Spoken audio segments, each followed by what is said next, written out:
Mr. Bichlimpidis's crazy inventions, Mr. Bichlimpidis and the teacher replacement machine. Mr. Bichlimpidis was, in theory, a teacher.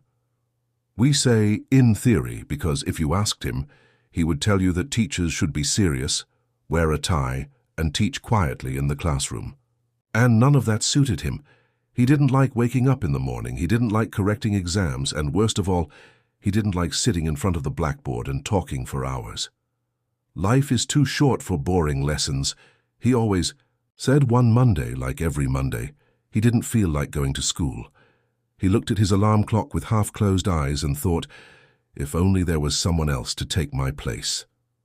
And then he had an idea. He rushes to his workshop, which should normally be the office of a serious teacher, but it was full of gears, springs, half-finished robots, and an old piece of toast that no one wanted to touch, and gets to work. He cuts, glues, screws, and finally presents the teacher replacement machine. It was a robot that wore the same jacket as him, albeit a little crookedly, and was programmed to do everything a teacher did: teach, correct assignments, and say, "Quiet in class." The next morning, Mr. Bichlibidis lay down in his bed happily, while the robot went to school in his place. But as always with his inventions, something didn't go as planned.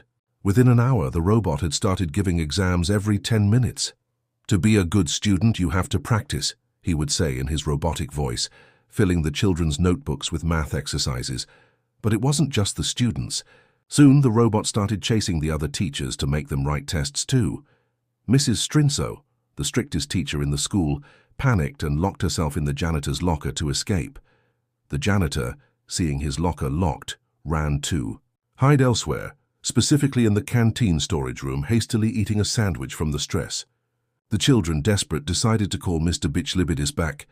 "Teacher, come quickly," they shouted at him from the phone. "I can't.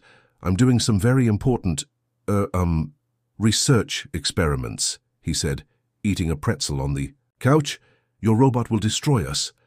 Then Mr. Bichlimpidis realized his mistake. He ran to the school and saw the robot handing out even more tests. "No more tests!" He shouted and pressed the off button. The robot stopped, looked around and said, "Test over." And then it collapsed into a pile of gears. "Sorry, kids." "Maybe I was a bit too much," said Mr. Bichlimpidis. "It's okay, sir," said the kids. "But next time you try to avoid school, at least build a machine that gives fewer tests." Everyone laughed, and Mr. Bichlimpidis finally went to the board. "So how about a lesson on experiments?" The children were overjoyed, because no matter how strange he was, Mr. Bichlibidis was the only teacher whose lessons they understood, without getting bored, and so he remained their most favorite teacher.